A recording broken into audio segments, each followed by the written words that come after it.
My colleague told me something recently that stopped me cold. He said, someone I know had to look their kids in the eye and explain, Christmas wasn't happening this year. Not because they forgot, not because they didn't care, but because rent was due, and there was no money left after surviving. What shook me wasn't the decision. It was the realization that working full-time still wasn't enough. And once you hear a story like this, you realize how fragile adulthood really is. This story was told to me by a colleague I work with. It's about someone he knows, a woman named Danielle, early 30s, single mom of 2. Danielle works full-time, not part-time, not gig work, a real steady job. She rents a small 2-bedroom apartment, nothing fancy, just enough space for her and her kids. For most of the year, she was surviving, not thriving. Every paycheck already had a destination: rent, utilities, groceries, gas, school expenses. There was never much left, but she kept telling herself, just make it to the end of the year. Christmas will work itself out. But by November, reality hit hard. Rent went up, her electric bill spiked, her car needed repairs she couldn't ignore anymore. She checked her bank account one night after putting the kids to bed, and for the first time, she did the math honestly. If she bought Christmas gifts, she wouldn't make rent. If she decorated, she'd risk missing a utility payment. There was no extra money hiding anywhere, no savings, no credit left that wouldn't bury her deeper in debt. And that's when she realized something painful. Christmas wasn't tight this year. It was impossible. The hardest part wasn't the money, it was the conversation. She sat her kids down at the kitchen table, no tree, no lights up yet. She explained that this year would be different, that Santa wasn't bringing gifts, that they'd still have food, still have each other, but not presents. She told my colleague that her kids tried to be strong. They nodded, they said they understood. But after they went to bed, she cried alone in the kitchen. Not because she failed, but because she did everything right, worked full-time, paid her bills, and still couldn't give her kids a normal Christmas. She kept thinking, if working adults can't even afford one holiday, what does that say about the rest of the year?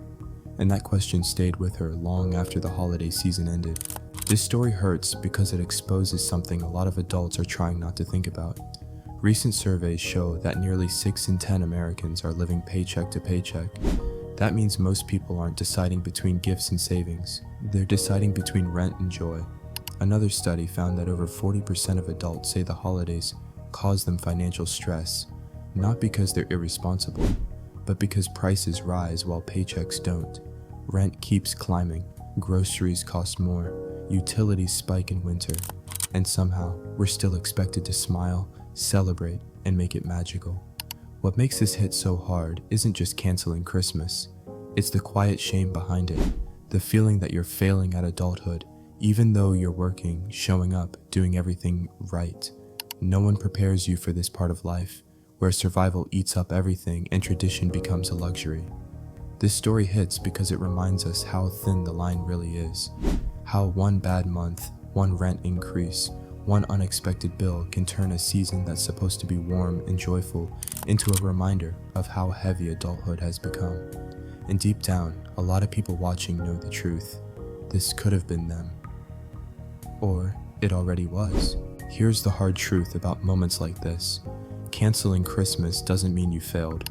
It means you made a survival decision in a system that keeps squeezing people until something has to give.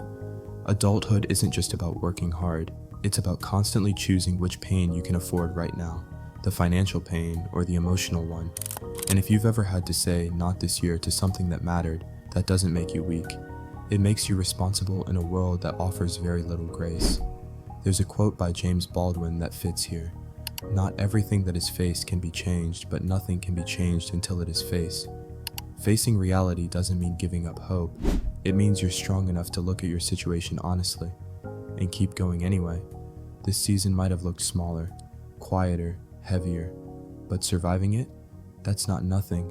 That's a proof you're still standing and still capable of building something better when the pressure eases. If this story hit close to home, subscribe.